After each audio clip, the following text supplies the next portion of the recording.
siksik sa balitang 24 oras, kaya narito po ang iba pang mga balita na kailangan ninyong malaman. Ang susunod na hepe ng Philippine National Police kailangan daw na may malinis na record. Ayon sa tagapagsalita ng PNP, magsisilbing huwaran sa mga pulis ang susunod nilang hepe. Kaya dapat wala siyang bahid ng anomalya. Pero nasa Pangulo pa rin daw ang desisyon kung sino ang susunod na hepe ng PNP. Usaping Bangsamoro Basic Law po naman tayo mga kapuso.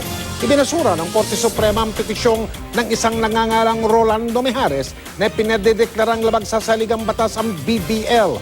Ayon sa Korte Suprema, ambang po sila, lahat sila, sama-sama. Yung mga maestrado, premature o masyadong maaga ang petisyon na yan.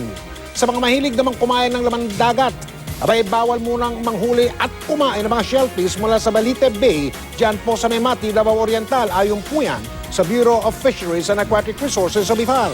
Nagpositibo kasi sa tinatawag na paralytic shellfish poison ang tubig doon. Delikado raw kainin ng mga shellfish at alamang mula sa Balite Bay, pero pwedeng kainin ng mga huling isda, pusit, hipon at alimango basta nalinis ng maayos ang mga ito.